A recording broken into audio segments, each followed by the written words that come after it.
Mushie Buddy! Y'all got questions, I got answers. Frequently, I have been getting this same question over and over again. I know I be stressing the buddy system, but I have had quite a few people who have asked me like, hey, I want to do this alone. I don't really want to do this in a group setting.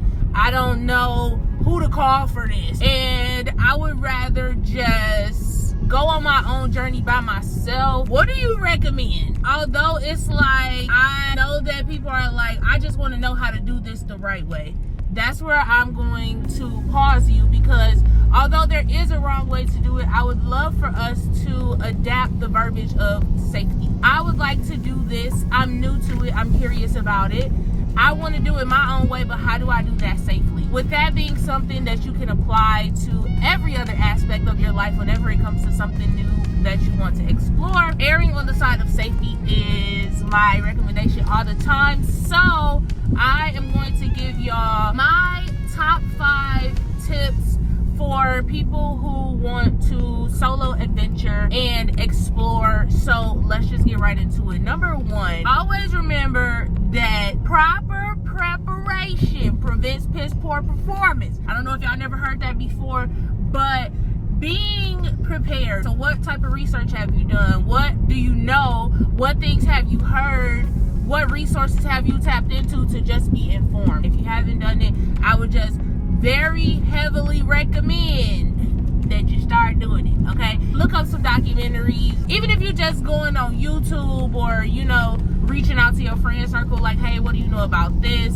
Especially if we're talking about acquisition, please go through the proper channels to vet appropriately, okay? People we trust. Stranger danger. Number 2, you also want to, this is not number 2 of 5. This is bullet point 1, section A.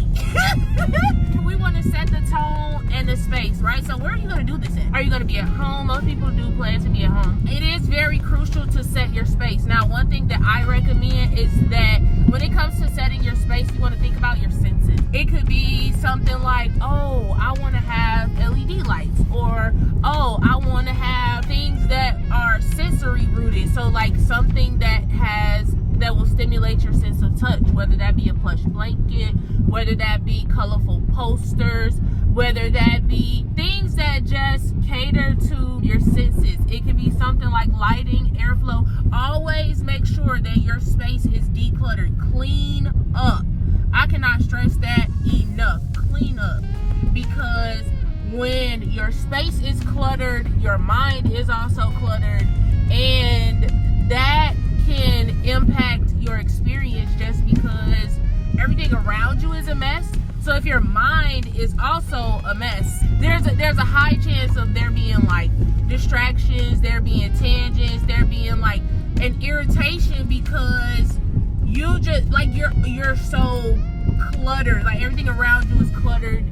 Your mind is cluttered. There can be no clarity where there is clutter. Super important. A lot of people miss that, and they don't realize that their environment plays a vital piece in their experience overall. That includes having a playlist, right? I'm one of those people where when I am planning to integrate or have an experience, I am super particular about music. I don't know why that is, but like if the music is not right and I feel good, I'm gonna start being irritated. I'm gonna be annoyed. And to kind of prevent that, sometimes I'm like, okay, I don't want to hear this. What do I want to hear? Usually it's either lo-fi music or it's handpan music, and those two things seem to really put me in a place of like, yes, this is where I want to relax into. And so if that's a thing for you, I would suggest making a playlist as well, or figuring out what kind of music would best stimulate your vibe while you are planning for this experience. Also, to please have water nearby. I don't know how many times I can stress that either. Having water nearby is a power play. A lot of people miss that. Bullet point number 2. Why are we doing this? Are you just trying to vibe? Are you looking for answers? Are you trying to face your shit? Are you trying to accept something, right? And no matter what your reason is, there always needs to be a extra layer of grace for yourself. A lot of times we be so harsh on ourselves and we don't give ourselves the grace that we deserve to just feel the things that are necessary to be felt. We are super analytical. We are criticizing things. You know what I mean? Like it's all these layers of internalizing and putting ourselves on this like strict regimen to either be or uphold something, when in a space where you're alone, you don't need that. You can peel off all the armor, peel off all the layers of like trying to conceal things and hold shit in. Like when you by yourself, you can literally just be unfiltered. I know a lot of times people recommend journaling. I think journaling is cool, but journaling personally just does not work for me, because as fast as my mind is moving and as fast as my thoughts are already running,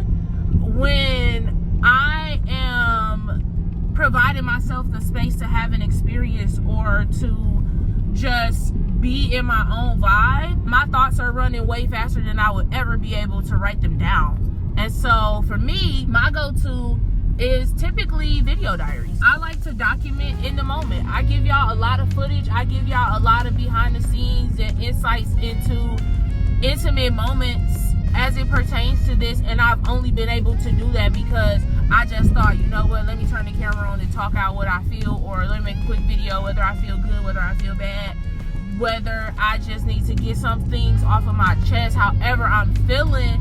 I'm just like, no, let me just document this. Let me slow down and take a moment to myself and just take a deep breath and exhale on camera, because that's just what works for me. And I would recommend that to everybody, just because it also gives you something for later. Another reason why people, solo adventure is because they just want to see what comes up. And that's what I do a lot of the times. I don't necessarily have expectations, but I'm like, no, I wonder what's gonna come up. Like, is anything gonna come up? And so there's just a level of open that I'm willing to be just to see what comes up. I highly recommend that as well, because a lot of times people don't do that. They have an expectation or they set intentions and they be like, no, I gotta stick to this. No, stick to nothing. If you've never been outside with your friends, like, girl, I don't know what we finna do, but we just gonna go where the wind blow us. Try that. I promise you. And as long as you are just prepared, okay, cool. Which leads me to my third bullet point: managing the difficulties if or when they come. Be prepared for them not to come at all, because you just might be good. You might be having a good day. Money might be right. You might have the best meal. Your taste buds might be satisfied. Financially, you could be good. You could be in a great space with people that's around you and in your circle.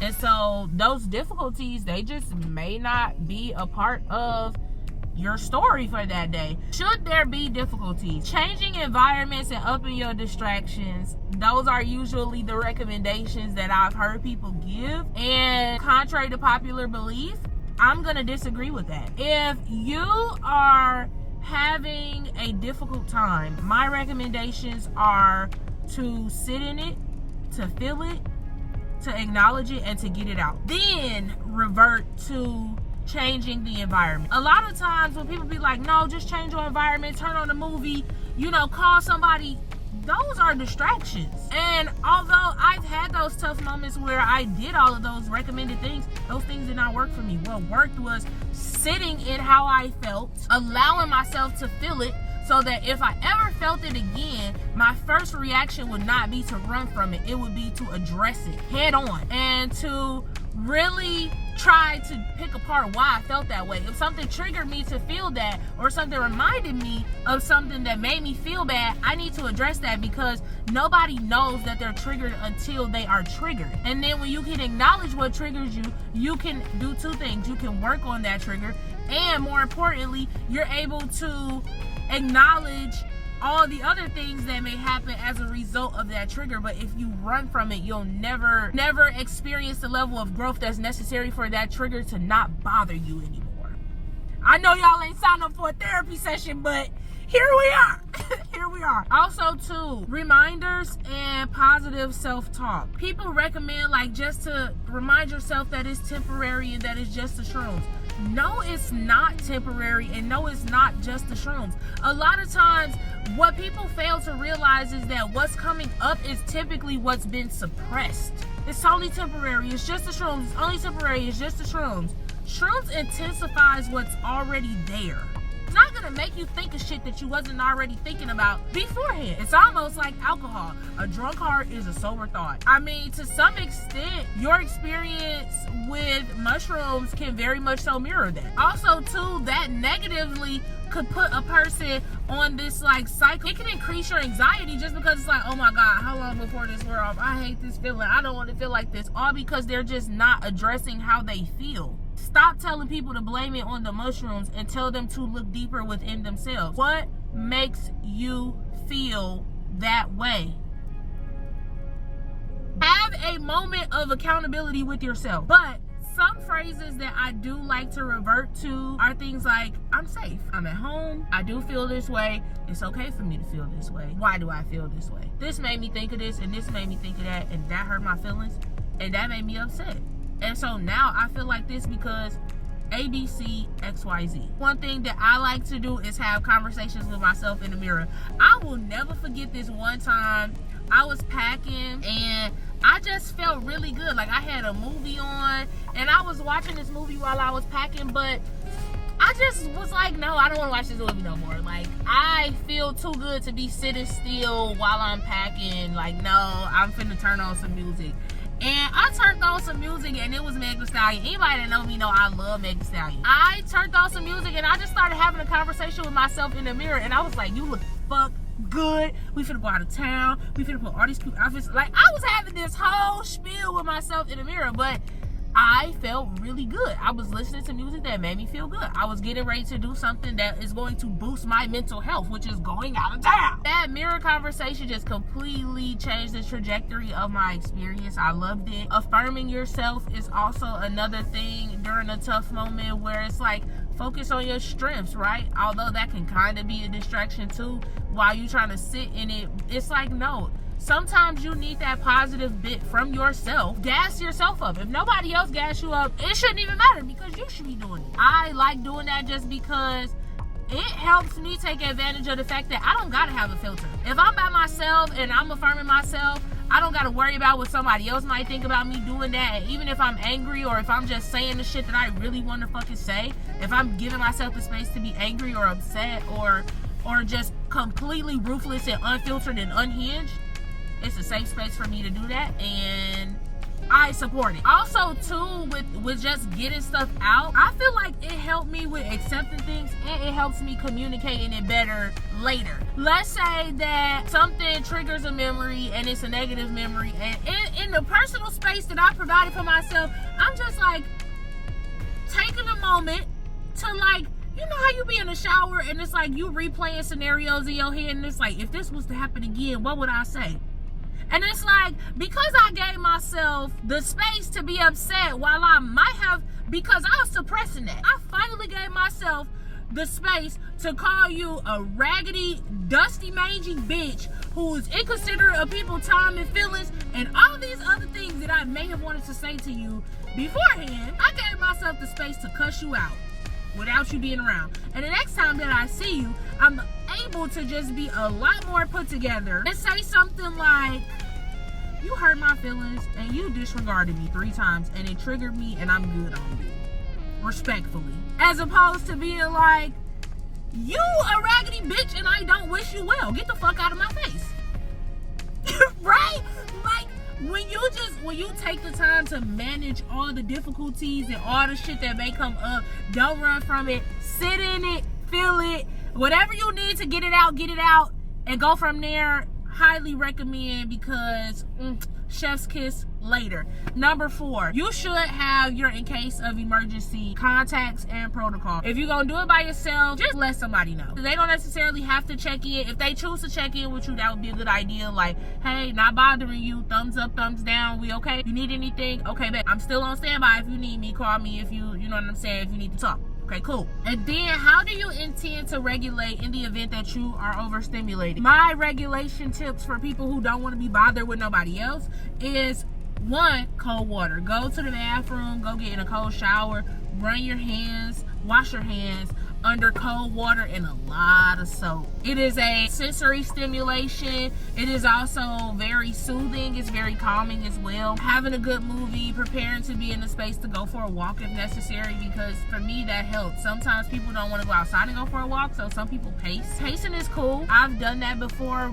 usually with tea though. Pacing is a good way to regulate if you are by yourself. And then just other things that may increase sensory. It could be a stress ball. It could be those little like squishy kid toys if you have any of those around, like the stress ball kid toys. And then tip number 5 is to reflect and process. And this is something that we are going to tap into after the fact. Remember I told y'all to tap into like a video journal, or you know, document in a moment, and then that way you got something to go back and look at and be like, no bro, this video is from that, and it helps you just to comb through things. You can really analyze it from an outside perspective because you're no longer in the moment. Some of the things that I like to do afterwards is to comb through my likes and my dislikes so that I can figure out how to better curate experiences for myself in the future. I like to break down lessons, like, no, it made me realize this. It made me see that I was suppressing this.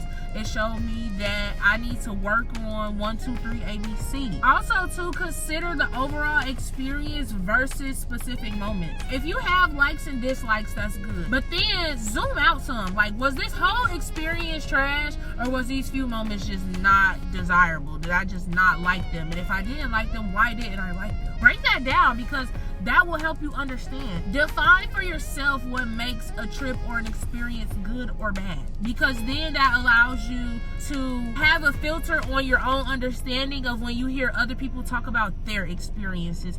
And more importantly, that you will start to realize that their experiences are a reflection of their own personal life and who they are as an individual in comparison to yours. The last and final piece of this reflect and process tip is that if your mind went on any type of loop, break that down, understand it, try to figure out what the loop was and how much of that loop were you on, and from that, how did you pull yourself out of it? How did you redirect your attention, your effort, and your energy? I hope that this video gave y'all a good amount of insight about traveling alone. Always remember that you can book your personal Mushie Buddy to be on standby for you if you don't have anyone. That's available through my website. Like this video, go ahead and give it a thumbs up. Comment, like, and subscribe, and I will catch y'all on the flip side. Peace out.